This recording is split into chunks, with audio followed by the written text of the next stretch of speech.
Olá a todos, meu nome é Thiago Urbano, estou aqui para apresentar mais um Vetancast série, edição Exponential Meeting 2025. Eu estou aqui com o professor N. Ozzy Cooker, conhecido como Professor Rock, e ele acabou de apresentar uma palestra sobre geopolítica, uma visão de mundo. O professor Rock ele é cientista político e professor e palestrante, formou-se em filosofia e ciências políticas nos Estados Unidos. É mestre em resolução de conflitos e paz internacional pela American University em Washington. Nos Estados Unidos, ele trabalhou no Conselho de Segurança da ONU, na Organização dos Estados Americanos, OEA.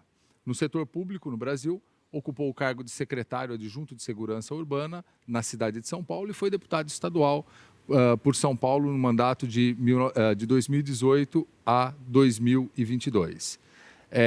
Rock também é professor de Relações Internacionais e tem popularizado o conhecimento sobre geopolítica por meio do seu canal Professor Rock no YouTube, que é o maior canal de geopolítica do Brasil.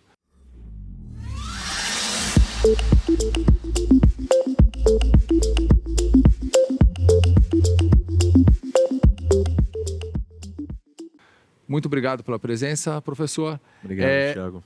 Inicio o nosso Vetancast série te fazendo uma pergunta.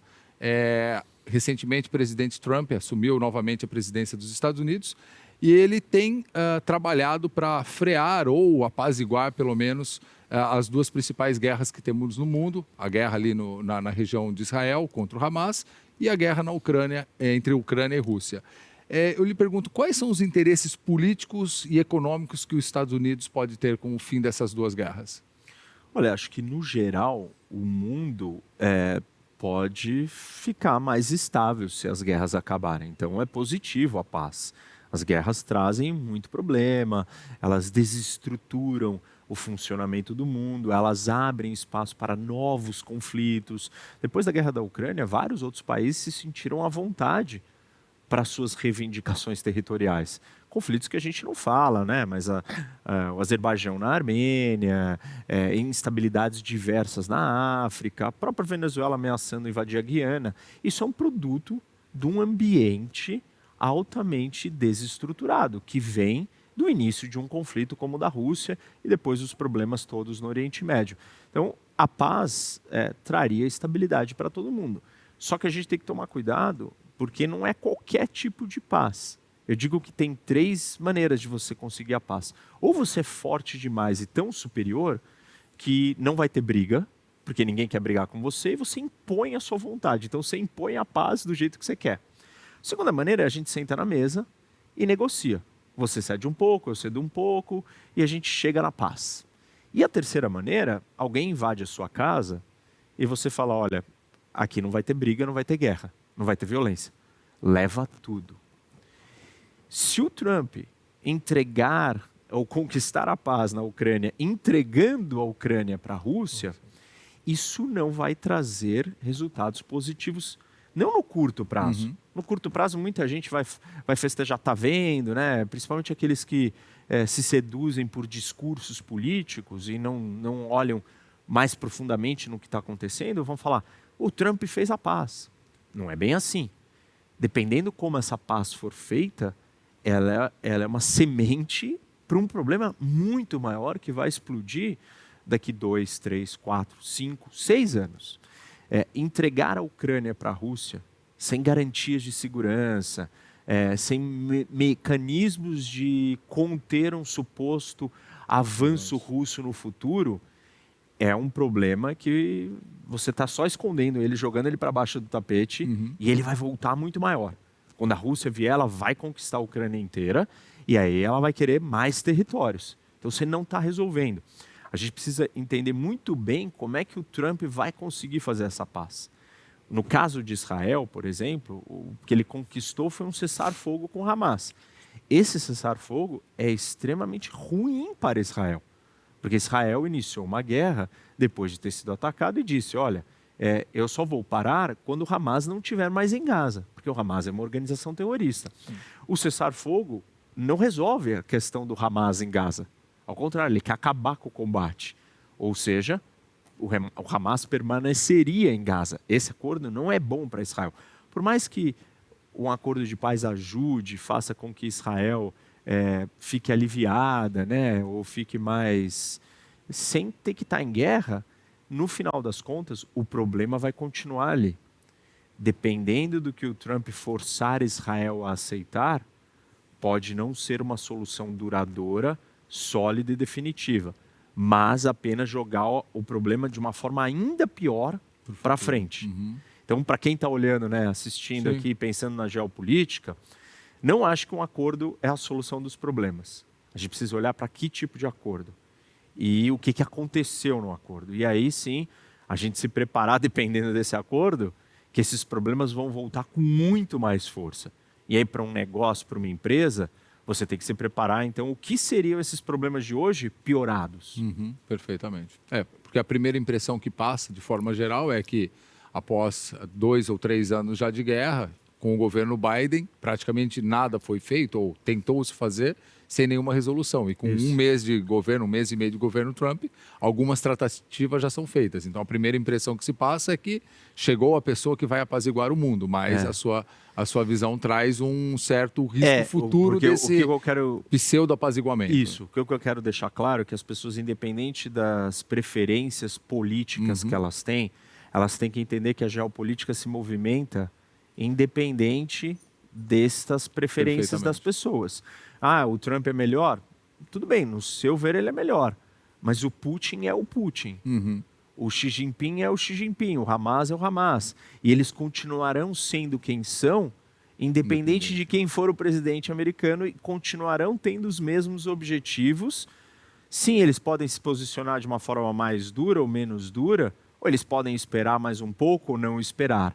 Mas o objetivo final é o mesmo. Perfeito. Então, no final das contas, o mundo não anda só de acordo com o que o presidente americano quer. Sim, perfeito. Você tem que olhar todas as outras forças e os movimentos de todos os que estão participando. Perfeitamente. E ainda falando ainda do Trump, das ações dele, agora ações que refletem diretamente no negócio dos nossos ouvintes, que é o agronegócio, ele vem prometendo e já cumpriu alguns aumentos de tarifas.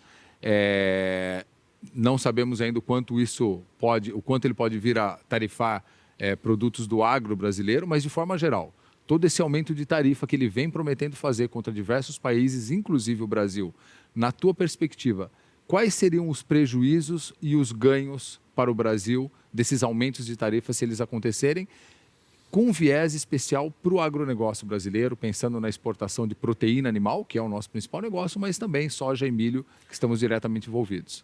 Olha, se ele criar uma tarifa direcionada para o agro ou para produtos ligados ao agro, claramente as exportações do Brasil para os Estados Unidos vão perder. Agora, existem outros tipos de tarifa que ele criou que beneficiaram o agro brasileiro. Em 2018, quando ele tarifou a China retaliou. E parte da retaliação foi não comprar mais a soja americana, ou diminuiu 75% da compra da soja exportada dos Estados Unidos. Isso acabou levando o Brasil a se tornar o maior exportador do mundo. Então, algumas tarifas podem, sem querer, ajudar o Brasil. Mas, no geral, a ideia de tarifas, ela cria uma ruptura. No nível que a economia do mundo está interconectada, uma tarifa ela não é só um imposto, né, na importação, para aquele que está vendendo de fora. Ela acaba sendo um imposto na exportação. Ela acaba danificando um monte de outros setores paralelos. Então, sei lá, o Trump criou uma tarifa em 2017 para a madeira do Canadá. Isso afetou a construção americana. Sim. Então, a gente precisa ter esse olhar maior, que os efeitos na cadeia são muito grandes. Tarifas vão ser muito nocivas. O Brasil pode até ganhar num ponto imediato, mas, no geral, o cenário todo vai ficando pior. Vai tendo retaliação, as economias vão se fechando, e isso é ruim para o Brasil, porque nós dependemos demais dessa exportação do agronegócio. Então, um ambiente comercial global mais fechado é um ambiente ruim para o Brasil. Perfeito. Nós precisamos mais economias abertas, mais lugares para exportar, inclusive porque a gente precisa começar a diversificar a nossa dependência e não só a interdependência com a China. E isso só vai acontecer se mais mercados estiverem abertos. Perfeito. E nós precisaremos de muitos mercados, e já é difícil porque é um assunto delicado que mexe com segurança nacional, né, segurança alimentar. Então já é difícil o Brasil penetrar em alguns mercados com o agro. Se tem uma onda do mundo inteiro se fechando, vai se tornar ainda mais difícil. Isso, no final das contas, vai ser ruim para o Brasil. Então, a gente tem que torcer e tentar fazer a pressão que pudermos, né, com parceiros, com outras empresas, com constituintes, eleitores americanos, grupos de interesse, para fazer pressão para que os Estados Unidos não siga esse movimento. Mas, assim, acho que o Trump ele dá sinais que ele não vai fazer isso contra países inteiros, mas contra setores, parece que ele vai manter. Perfeitamente. E aí é ruim. Bom, eu acho que temos tempo para mais uma pergunta. Durante a sua apresentação, me chamou muito a atenção que você usou apenas um slide durante a sua apresentação, de quase 1 hora, que foi o Mapa Mundi. E toda a dinâmica da apresentação ficou em relação à América do Sul, Brasil, América do Norte, a própria Europa, aquela região da Ásia. E nunca se fala, ou quase nunca se fala a respeito da África. Não há interesse geopolítico, econômico. É um continente que cresce, a população cresce muito, apesar de uma renda per capita baixíssima e de muitas guerras civis.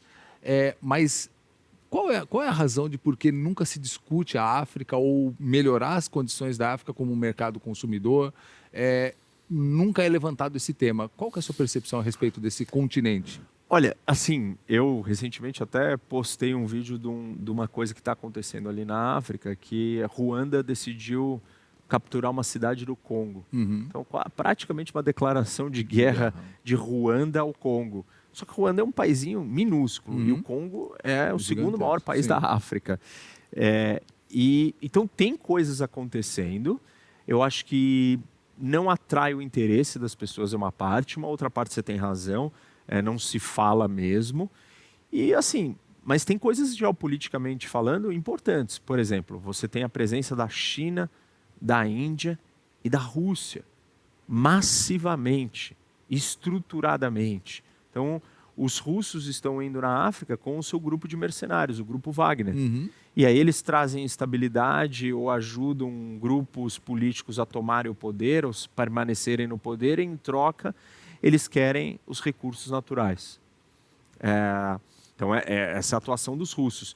E hoje, isso é muito estratégico para a Rússia, para ter acesso a ouro, a minerais estratégicos, com sanções econômicas do Ocidente. Então, a Rússia está usando a África nesse sentido.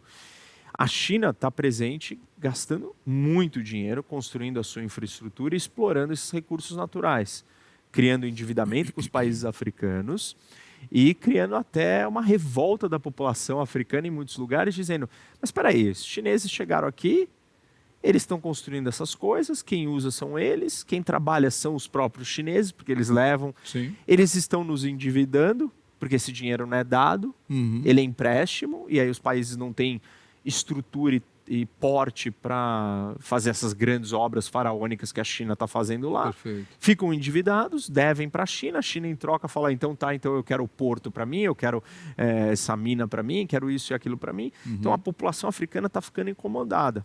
Então a África é um lugar importante, mas ela não ganha uma projeção maior, uma relevância maior, porque ela tem a sua instabilidade interna. Perfeito. Que é o que a gente chama de estados fracos ou falidos.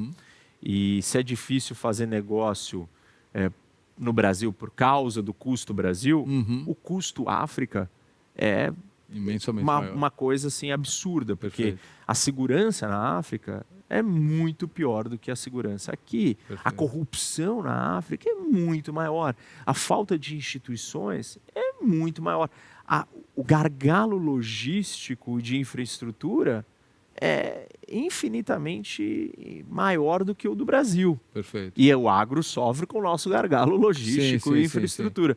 Então, quer dizer, você pega tudo isso e você percebe que, como é que a gente explora o potencial da África? Vai custar muito caro. Talvez para países como Rússia e China, que vão lá com seus exércitos, não estão preocupados com questões éticas, não estão preocupados com accountability, governança. É mais fácil para eles fazerem negócio ali. Perfeito. Agora, uma empresa privada que tem capital aberto, enfim, tem acionista, tem uma governança, está preocupada com questões legais, com imagem. Para ela fazer negócio na África vai ser muito difícil. Perfeito. Ela vai ter que subornar muita gente, ela vai ter que construir uma infraestrutura e vai ter que proteger essa infraestrutura. Ela começa a entrar num campo que foge à alçada dela. Exatamente. E aí o custo é muito alto, Deixa e aí de não ser vale a pena. interessante, sim. Então, esse é o grande dilema da África. Mas a África, se pudesse ser explorada, seria muito bom para o Brasil. Sim. Porque nós estamos muito próximos do Exatamente. Hemisfério Sul, Atlântico Sul, a projeção geográfica do Brasil já nos coloca bem próximo dali. Tem alguns países que falam português, um clima parecido. Perfeitamente. Tem muita coisa positiva para o Brasil.